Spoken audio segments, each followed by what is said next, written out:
This book has been banned in multiple American prisons. Let me say that again. Not banned in schools, not banned in libraries, banned in prisons. Because prison officials believed that inmates were using it to manipulate guards, organize power structures behind bars, and control other prisoners. A book so dangerous that people already locked up, already stripped of almost every freedom, were forbidden from having it. That book is The 48 Laws of Power by Robert Greene. And here's the thing that makes this story even more interesting. That same book, the one banned in prisons, has sold over 3 million copies worldwide.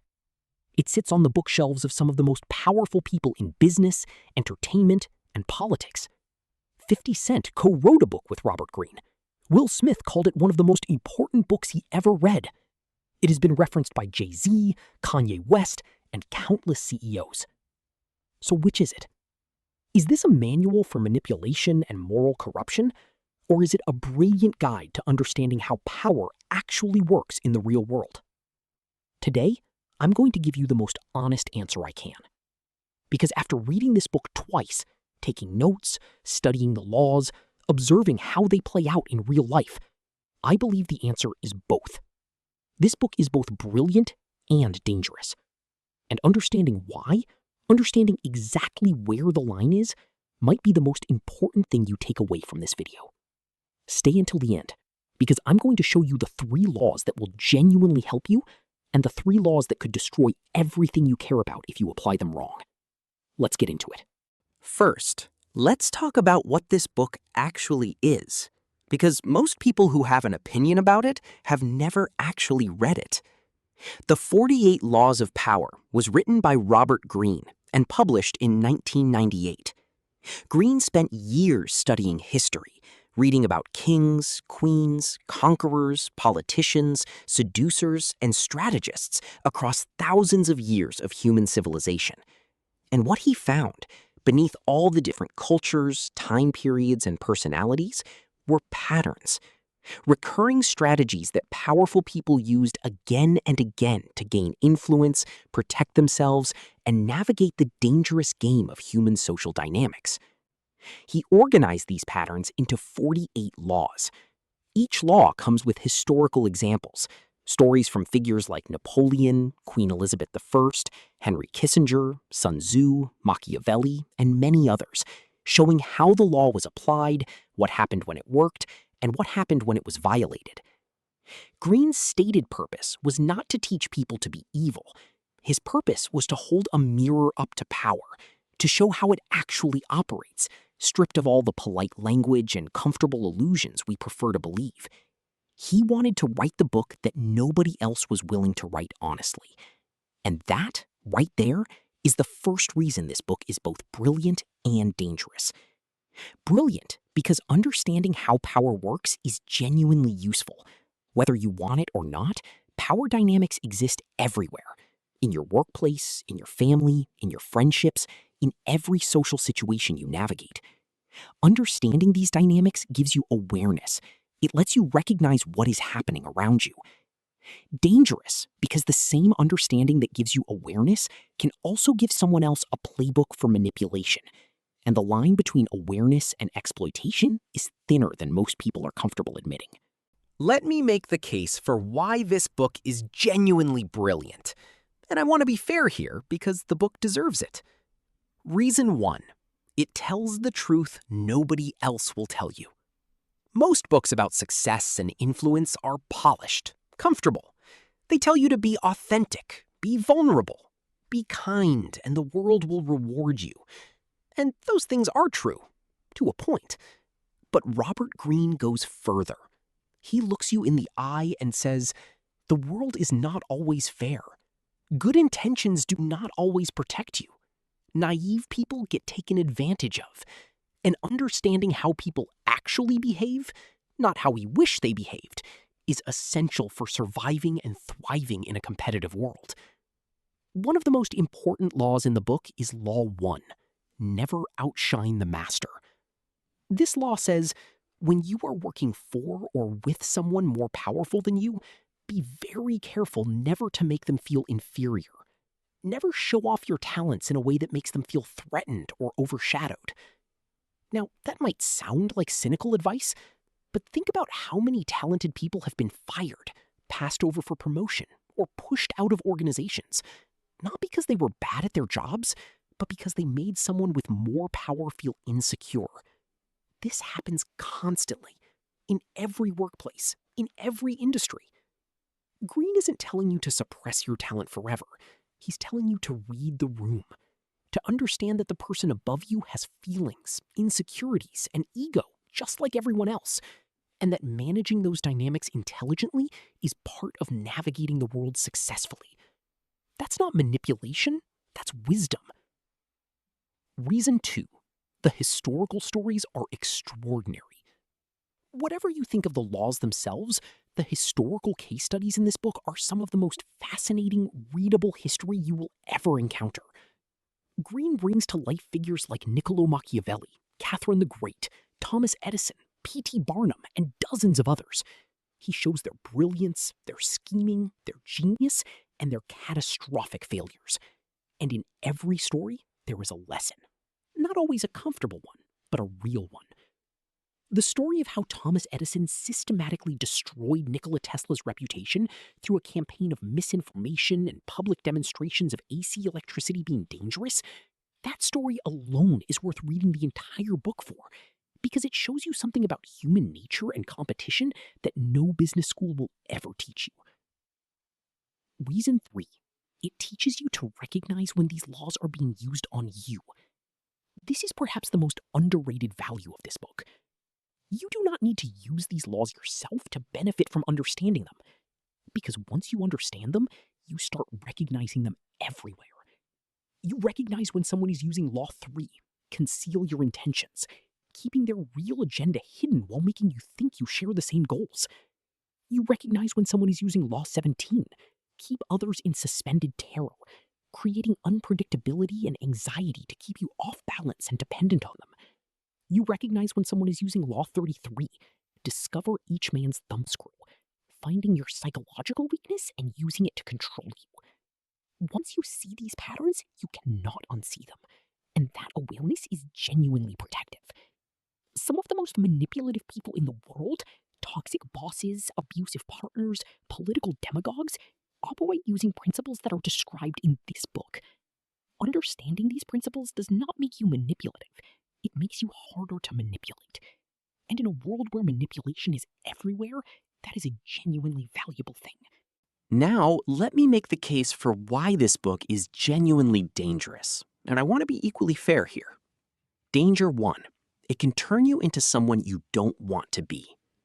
The 48 Laws of Power, read without wisdom and without context, can create a very specific kind of person. A person who sees every relationship as a transaction, every conversation as a chess match, every act of kindness from others as a potential manipulation to be decoded and defended against. Law 2 says, never put too much trust in friends. Use enemies. Law 7 says, get others to do the work for you, but always take the credit. Law 15 says, crush your enemy totally. Read these laws in isolation, without the historical context, without the nuance Greene provides, and you start to see the world through a lens of pure cynicism, pure self-interest. And the tragedy is, once you start seeing the world that way, it becomes a self-fulfilling prophecy. You treat people as pawns, people sense it, they pull away, your relationships become shallow, your trust dissolves, and you end up powerful, perhaps, but profoundly alone. Many people who have gone too deep into this book report exactly this experience. They became strategically brilliant and personally bankrupt. Danger 2. It strips ethics completely out of the equation. Robert Greene is a brilliant writer and thinker, but this book, by design, is amoral. Not immoral, amoral, meaning it does not make moral judgments. It simply describes what works to gain and maintain power, regardless of whether those strategies are right or wrong. And that is deeply problematic when the book lands in the hands of someone who is already ethically flexible, someone who does not have a strong internal moral compass, someone who was already looking for permission to do what they wanted to do anyway. This book gives that permission in 48 detailed, historically illustrated laws. Law 11, learn to keep people dependent on you. Law 12, use selective honesty and generosity to disarm your victim. Law 21, play a sucker to catch a sucker. These are not laws of leadership. These are not laws of genuine success. These are the laws of exploitation. And when applied in real relationships, with real people who trust you, the damage is real. Danger 3, power without purpose is empty. Here is the deepest problem with this book, and it's a problem Greene himself has acknowledged in his later work. The 48 Laws of Power tells you how to get power. It gives you almost no guidance on what to do with it once you have it, or why you should want it in the first place. And this matters enormously, because power in the hands of someone with no clear purpose, no values to guide how it's used, no mission beyond accumulating more of it, that power becomes destructive to others and eventually to the person holding it. History is filled with examples. People who mastered the game of power perfectly, who climbed to the very top, and who once they got there, found it completely hollow, or who in their pursuit of power destroyed relationships, reputations, and lives, including their own. The Roman Emperor Caligula, the business titan who builds an empire and loses his family, the politician who wins every battle and loses their soul. Power without purpose is not success. It is a very elaborate form of emptiness. And this book, brilliant as it is, does not warn you about that. Not adequately. Okay, let's get practical, because I promised you this. The 3 laws from this book that I believe are genuinely helpful, and the 3 that could genuinely damage your life if you apply them without wisdom. 3 laws that will genuinely help you. Law 1, never outshine the master. Not because you should suppress your talent, but because understanding how ego and insecurity affect people in power is essential for navigating any organization, relationship, or social dynamic. This law teaches emotional intelligence and strategic patience.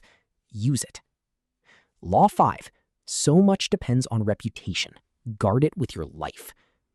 Your reputation is your most valuable social asset. It takes years to build and moments to destroy. Being intentional about how you present yourself, how you treat people, and what you stand for, this is not manipulation. This is wisdom. Guard your reputation vigorously. Law 34, be royal in your own fashion. Act like a king to be treated like one. This law is about self-respect, about carrying yourself with dignity and confidence, about not shrinking, not begging, not chasing people who don't value you. The way you present yourself signals to the world how you expect to be treated. Present yourself as someone of value, and the world will more often treat you that way. These 3 laws, applied with integrity and self-awareness, will genuinely serve you. 3 laws that could destroy you. Law 7, get others to do the work, but always take the credit.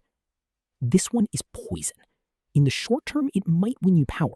In the long term, it will destroy your team, your reputation, and every relationship you have with talented people. Real leaders share credit, always. Law 15, crush your enemy totally.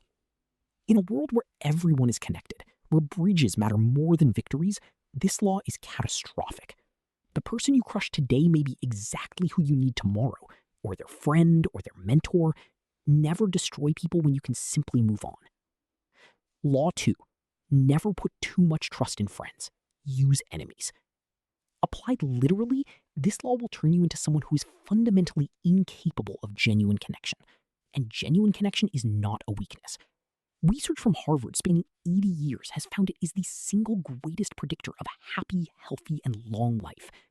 Do not sacrifice real friendship on the altar of strategic advantage. So, should you read the 48 Laws of Power? My honest answer is yes, with conditions. Yes, because understanding power is important, because the world contains people who will use these laws on you whether you know about them or not, and an aware person navigates that world far more safely than an unaware one. Yes, because the historical stories are extraordinary, because Greene's research is remarkable, Because there is genuine wisdom buried in many of these laws. Wisdom about patience, reputation, strategy, and human nature that you will not find anywhere else. But read it critically. Read it the way you would read Machiavelli's The Prince, as a document that describes how power operates, not necessarily as a moral guide for how you should operate. Read it with your values firmly in place. Know what you stand for before you open the first page, because this book will challenge your ethics at every turn. And if you don't have a strong foundation, if you don't have a clear sense of who you are and what you refuse to become, this book can quietly erode that foundation without you even noticing. And when you finish it, read Robert Greene's leader books too. Mastery, The Laws of Human Nature, books where he grapples more honestly with purpose, character, and what a truly successful life actually looks like. Because here is the truth that the 48 Laws of Power never fully tells you. The most powerful people in history, the ones whose legacies have lasted, the ones who are remembered with admiration rather than fear, were not the most ruthless. They were not the most cunning manipulators. They were the ones who combined genuine competence with genuine character, who understood power and chose to use it for something beyond themselves. Power without character is just destruction wearing a suit. The goal is not to become powerful. The goal is to become someone worth following, someone who builds rather than exploits, someone whose influence, when it comes, is built on trust, not fear, on respect, not manipulation. That person, that genuinely powerful person, has read the 48 Laws of Power, understood it completely, and then consciously chosen which parts to use and which parts to leave on the page. That's where the real power lives. I'll see you in the next one.